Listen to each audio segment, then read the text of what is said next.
Hi mga B! So meron ako nakatambak ditong video. Matagal na 'to siya, last Teacher's Day pa, pero hindi ko na-edit kasi medyo, busy-busy pa at marami-rami din akong iniintindi. So may yung iniintindi ko kasi medyo mabigat siya, so, pinag-focusan ko muna. Kaya itong mga videos, nakatambak siya. So ito po pala yung mga kaganapan nung Teacher's Day. Nag-ambag-ambag lang kami ng mga chocolates, tapos kung ano yung gusto mong iambag or kung magkano yung magaan sa loob mo, yun po yung pwede mong ibigay lang. So walang pilitan, walang specific na chocolate kung ano yung gusto mong ibigay. So kung ano lang yung kaya. Pwede nga kung medyo tipid ka talaga sa budget, pwede nga din po chocomocho, yung pinakamaliit na chocomocho like this one dito sa unahan na pinakamaliit na chocomocho. So pwede po yun, wala pong problema yun. So yun namang iba na medyo nakakaluwag-luwag, so bumili sila ng malalaking chocolates. So kapag pinagsama-sama naman po yung mga chocolates, kahit tag-iisang piraso lang kada parents, so dumadami din sila tulad nung aming napag-usapan.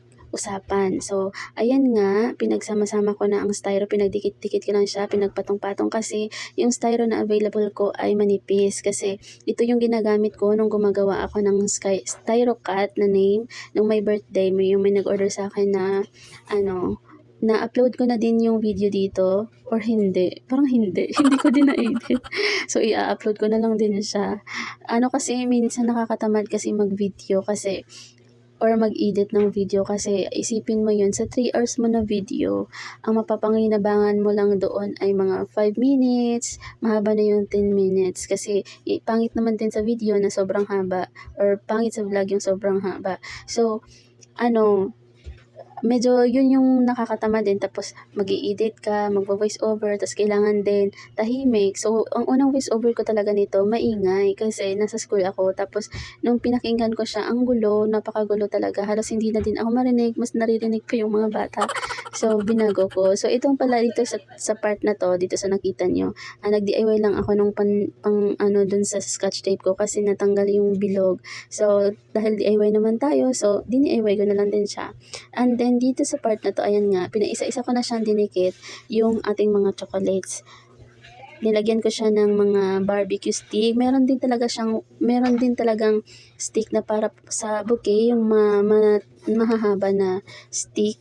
Kasi, kung kailangan mo ng sobrang haba para sa malalaking bouquet na talaga. So, merong ganun. So, hindi talaga siya totally same size lang. So, pipiliin mo na lang kung anong size ang gusto mo or gaano kalaki ng bouquet ang gusto mong gawin. So, dito sa part na to, yung mga malalaking chocolates, nilagyan ko siya ng 3 para matibay, para hindi siya mag-uga-uga kung sakaling hahawakan na ng teacher pag binibigay, or kung paanong hawak, kung isang kamay lang, as in, kung ano man yung gagawin niya, matibay yung pagkakalagay natin. Saka nakakahiya din kasi magbigay tayo, tapos natatanggal-tanggal pa isa-isa, diba?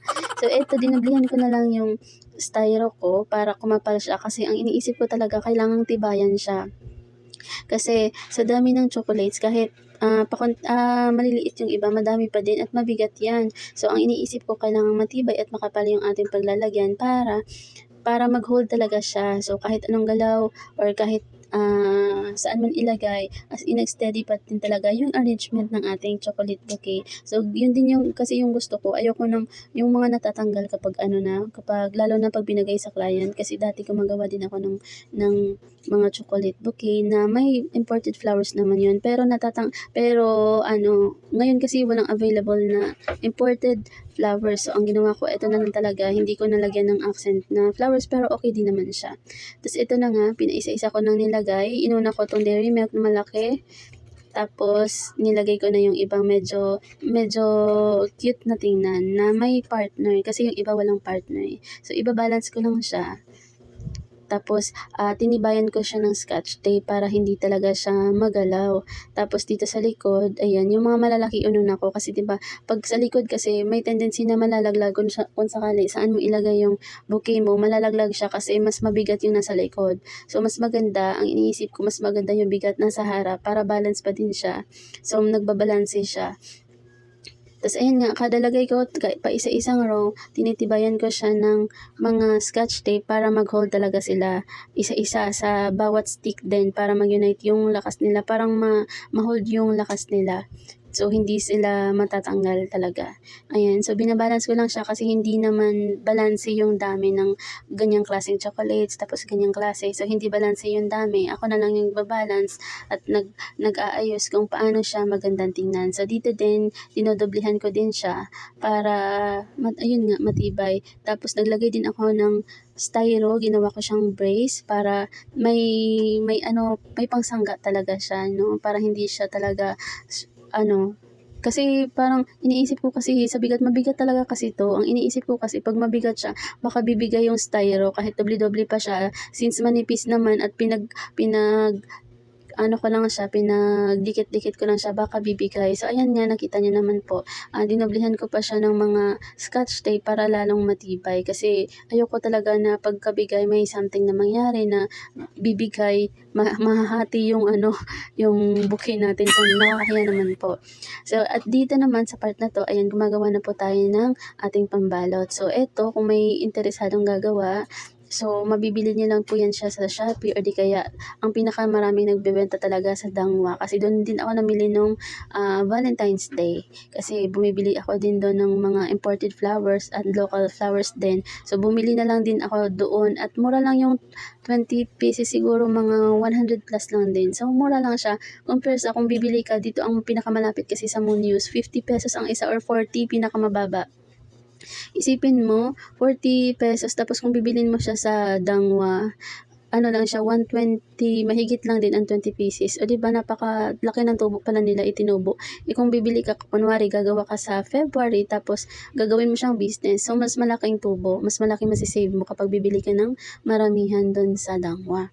Kahit din doon sa mga imported at local flowers, ganun din yung ginagawa ko. Dangwa na lang talaga diretso para mas makakatipid, mas makakagawa ka ng mas maganda kasi mas maraming klase din pagpipilian.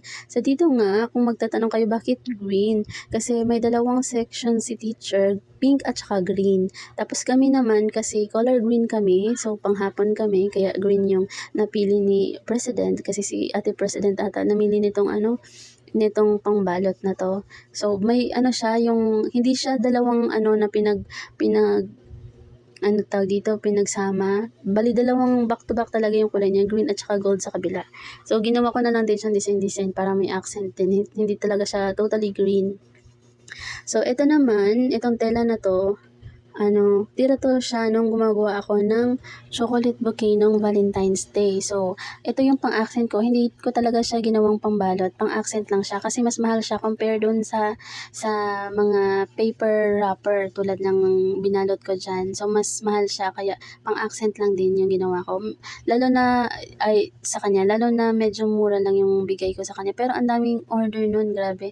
Nakakamiss lang gumawa ng chocolate bouquet. Kaya nga ito, this time, kasi nung sa GC kasi nag-usap kami May, tapos tinanong ko lang yung president namin kung may pang-accent ba siya, kasi meron ako at saka may mga barbecue sticks din ako para sa mga chocolate, kung kailangan pa niya. And then, sabi ko, meron kasi ako pati pang-accent kasi gumagawa din ako ng mga chocolate bouquet ng Valentine's Day kasi isa yun sa racket ko.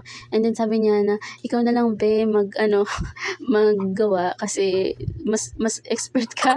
Sabi niya gano'n. So, ako naman, okay lang din naman sa akin kasi nakakamiss din. Hindi naman talaga ako expert, pero marunong-runong lang ng konti. And then, hobby ko talaga ang gumagawa ng mga ganito-ganito. So, sabi ko, sige po ate, kasi may din po kasi ako katungkulan din.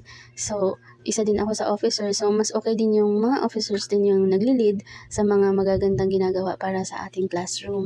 So, feeling ko sa lahat ng mga teachers na nakatanggap ng mga regalo galing sa kanilang mga students at nakatanggap ng mga chocolate bouquet or flower bouquet, so parang si teacher namin talaga, yung advisor namin talaga, yung nakatanggap na ganito kabonggang bouquet.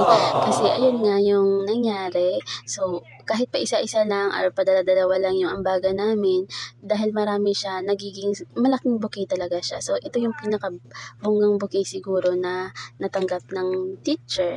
So, feeling ko lang naman. Pero, based din sa nakikita ko sa mga post-post ng mga teachers at saka sa mga parents, parang si teacher talaga yung nakakatanggap ng ganitong klaseng bouquet. So, kung kung pre-presyohan mo kasi siya, parang nasa 800 to 1,500, 1,300 ang mga ganito. Lalo na kung may accent pa. Kasi hindi lang naman yung chocolates yung binabayaran mo, yung mga wrapper, mga lalo na yung effort kasi hindi basta-basta yung effort sa paggawa nito. Kung hindi mahaba yung pasensya mo, medyo maaano ka talaga kasi sa paglagay pa lang ng mga sticks, medyo maano na siya, ano ba yung ma-effort. Ayan, sige, yun na lang yung term natin, ma-effort siya. So, kailangan mahaba yung pasensya mo at ma-effort ka talaga para makagawa ka ng ganito kalaki at ganito din naman. At saka makikita pa yung stick ng iba. Manipis yung ginawa kong accent yung tela na cream. So, makikita siya. At saka dito, ang pinaka gusto ko talaga magawa siya na big bouquet. At saka naging totoo naman din talaga na big bouquet at mabigat pa. Kasi madami naman din talaga kahit pa konti-konti lang yung ambag-ambagan. So, dumadami talaga siya pag marami. At nag-participate naman din talaga yung mga co-parents ko. So, ayan, ginawan ko na siya dito sa harap. Kung sino yung may gustong gumaya or gagawa ng racket na tulad nito sa Valentine's Day kasi malapit na po. Meron din akong full tutorial. So, ang gagawin ko naman dito ay gagawa ako ng ribbon. Ayun, malaki po talaga yan at saka mabigat. So, kailangan nga dalawang kamay kapag naghawak ka dito. So, dito naman sa ribbon, ang nangyayari kasi, ang nabili po nung president namin ay, ribbon talaga siya, yung tela talaga siya, which is mabigat, hindi siya mag-hold kung ano yung forma na gusto mong gawin sa kanya kasi tela siya. So, hindi siya sumusunod. Hindi, unlike sa ribbon na yung parang plastic, kung ano yung gawin mo sa kanya, sumusunod siya. Ito, as you can see, parang hindi talaga siya umaayon sa kung ano yung gusto mo. Kaya ang ginawa ko, in-spread ko lang siyang ganyan, tapos didikitan ko siya ng scotch tape para manatili lang yung pag-spread niya at formang ribbon niya. Ayan. Kasi lalo na silk siya kasi di ba po ribbon it. So hindi talaga siya nagsistay sa kung saan mo siya gustong magstay. So ayan po, ganyan lang siya. Tapos ginawan ko na lang din siya ng ribbon na malaki para may mag-hold sa kanya. Kasi ayun nga, bumabalik siya sa forma niya Tapos dinikit ko lang siya doon sa cream para matibay yung may bilog-bilog. Tapos ayun, naglagay lang tayo dito ng pangtay. Kasi yun naman talaga yung nakasanayan ng ribbon. Tapos ayan po, dikit na natin siya. And then, ito na siya. So, malaking bouquet para sa ating teacher. So, hindi man ako naka-attend, pero happy pa din po ako na nakagawa ng ganitong bouquet. Hanggang dito na lamang po. Salamat sa panonood.